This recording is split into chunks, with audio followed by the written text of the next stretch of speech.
गुरुदेव की आज्ञा से आत्मबंधु अनंत ज्ञानी अनंतदर्शी तीर्थंकर प्रभु महावीर स्वामी ने 4 कषाय बताए हैं। क्रोध, मान, माया और लोभ। क्रोध किसी को पसंद नहीं है, माया और लोभ भी नहीं पसंद है, लेकिन मान कौन नहीं चाहता। बंधुओं, मान को अगर उल्टा कर दोगे तो वहाँ क्या हो जाएगा? नाम हो जाएगा। हर एक व्यक्ति को अगर किसी की प्रशंसा करते हैं तो वहाँ पे अच्छा लगता है, उसका नाम उसको सुनने को मिलता है। और वही अगर निंदा करते हैं तो अच्छा लगता है क्या? अच्छा नहीं लगता है। लेकिन ज्ञानी जन कहते हैं जो प्रशंसा करने से सामने वाला फूल जाता है, उसी तरह से अगर कोई निंदा भी करता है तो भी उसको सुन लेना चाहिए, क्योंकि अगर निंदा सुनोगे तो भीतर जो गलतियां है वहाँ सुधर सकती है। निंदा करना नहीं है, लेकिन निंदा को सुन लेना। मान और ज्ञान ये दोनों क्या है? विपरीत है। जहाँ मान होगा वहाँ पे ज्ञान नहीं हो सकता है, और जहाँ पे ज्ञान होगा वहाँ मान टिक नहीं सकता है। जैसे कि सूर्य और चंद्रा, दिन और रात, प्रकाश और अंधकार। बंधुओं, ये दोनों विरोधी है, प्रतिपक्षी है। ठीक उसी प्रकार जहाँ पे मान होगा वहाँ पे ज्ञान नहीं हो सकता है। ज्ञान वहीं पे हो सकता है जहाँ पे नम्रता होती है, जहाँ पे विनय होता है। बंधु, 3 व्यक्ति को कभी ज्ञान नहीं दे सकते, जो एक अहंकारी होता है, और जो लोभी होता है, और तीसरा स्वाद लेने वाला, जो स्वाद में तल्लीन होता है। इन तीनों को कभी ज्ञान की प्राप्ति नहीं हो सकती है। जेब अगर फटी हुई है तो उसमें पैसे टिक नहीं सकते हैं। बर्तन अगर फूटा हुआ है तो उसमें दूध पदार्थ टिक नहीं सकता है। ठीक उसी प्रकार जो अभिमानी व्यक्ति होगा वहाँ पे ज्ञान टिक नहीं सकता है, वह ज्ञान का पात्र नहीं रह सकता है। एक बार एक विद्वान व्यक्ति संत अरस्तु के पास आता है और कहता है कि मैंने बहुत ही बड़ा बंगला बनाया है, दिखने में बहुत सुंदर है, इतना विशाल है, इतना बड़ा है। ऐसा बंगला दुनिया में आपको कहीं पे देखने को नहीं मिलेगा, और शायद किसी और ने भी ऐसा बंगला बनाया हो। उसके अंदर वो घमंड था अपने बंगले के ऊपर कि मैंने कितना सुंदर बंगला बनाया है, और वो चाहता है कि मैं संत अरस्तु को भी दिखाऊं। बंधुओं, कोई व्यक्ति अगर कोई मकान बनाता है तो उसके मन में वह भावना आ ही जाती है कि मैंने जो बनाया है वो मैं क्या करूं, लोगों को दिखाऊं, वहाँ प्रदर्शन करूं। तो वह बुद्धिमान व्यक्ति भी संत अरस्तु के पास अपनी बात अर्ज की। संत अरस्तु ने देखा इसके अंदर वो घमंड भरा हुआ है अपने बंगले के प्रति।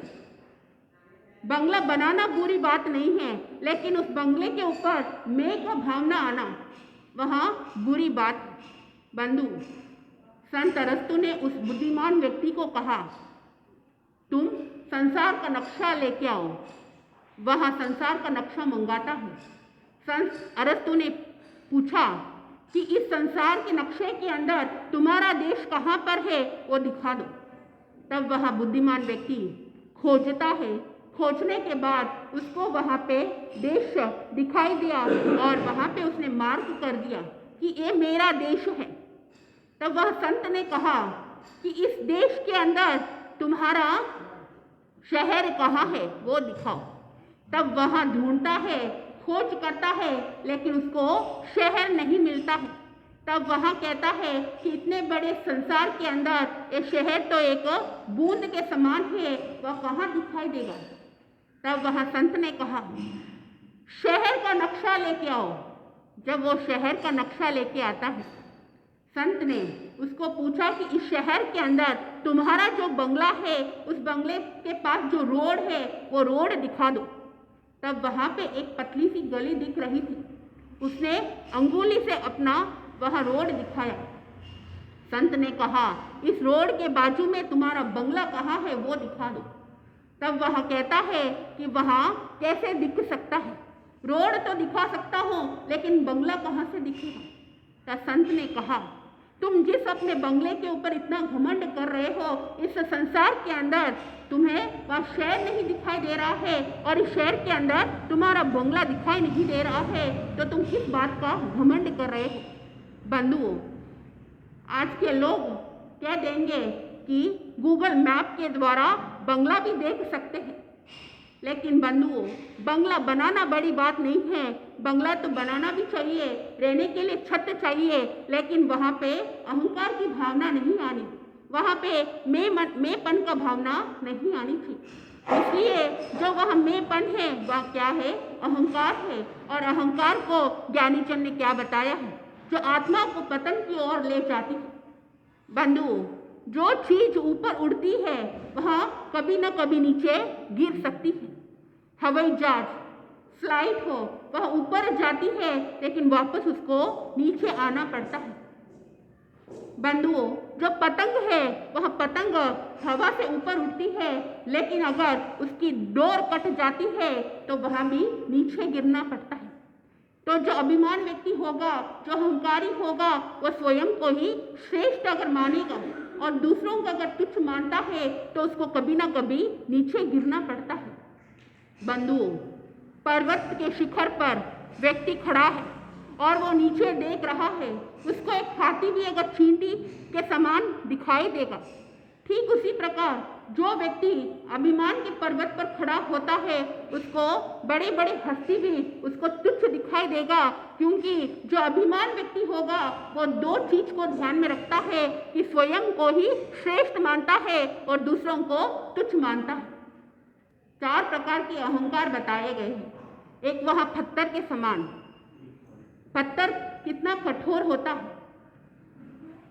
पर्वत के ऊपर जब बारिश होती है उस समय वहाँ पानी का प्रभाव नीचे आ जाता है, वहाँ पानी टिकता नहीं है। और जहाँ पानी नहीं होगा, जहाँ पे रेत नहीं होगी, वहाँ पे बीज अंकुरित नहीं हो सकता, वहाँ पे फल वृक्ष नहीं हो सकता है, पेड़ नहीं लग सकता है। बंधुओं, पत्थर के समान जो व्यक्ति अहंकारी होगा, उसके भीतर वह कठोर होगा, वह नम्रता नहीं टिक सकती है, वहाँ पे विनय नहीं टिक सकता है। दूसरा प्रकार का अहंकार बताया है हड्डी के समान। जो हड्डी होती है ऊपर से कठोर होती है, लेकिन उसके अंदर थोड़ी लचीलापन होता है। बंधुओं, आप देखते हो कितने ही दांतों के द्वारा वहाँ पे मूर्तियाँ बनाई जाती हैं, क्योंकि उसके अंदर थोड़ी सी लचीलापन होता है। ठीक उसी प्रकार जो हड्डी के समान जो व्यक्ति होता है, जो अहंकारी होता है, ऊपर से तो कठोर होता है, लेकिन उसके अंदर वो लचीलापन रहता है। थोड़ा सा लचीलापन अगर किसी ने अगर फोर्स किया, अगर उसको ज्ञान का उपदेश दिया, अच्छी बातें बोली, तो वहाँ पे थोड़ा झुक जाएगा। लेकिन जो पर्वत के समान होता है वहाँ झुकता नहीं है, वह चूर चूर हो जाएगा, टूट जाएगा पत्थर, लेकिन झुकने का नाम नहीं लेता है। तीसरा प्रकार का जो अहंकार है वहाँ पर लकड़ी के समान बताया है। बंधुओं, लकड़ी ऊपर से ऐसे कठोर रहती है, लेकिन उसके अंदर भी वो सॉफ्टनेस रहता है।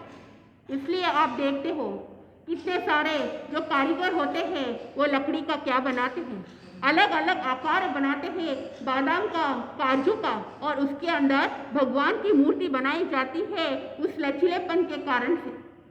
तो कुछ व्यक्ति ऐसे होते हैं, ऊपर से कठोर होते हैं, अंदर से नरम होते हैं, लेकिन ऊपर वहाँ पे पद प्रतिष्ठा के कारण से, धन संपत्ति के कारण से, सत्ता के कारण से वहाँ अहंकार रह जाता है। बंधुओं, छोटा प्रकार का अहंकार बताया है वह तृण स्तंभ के समान।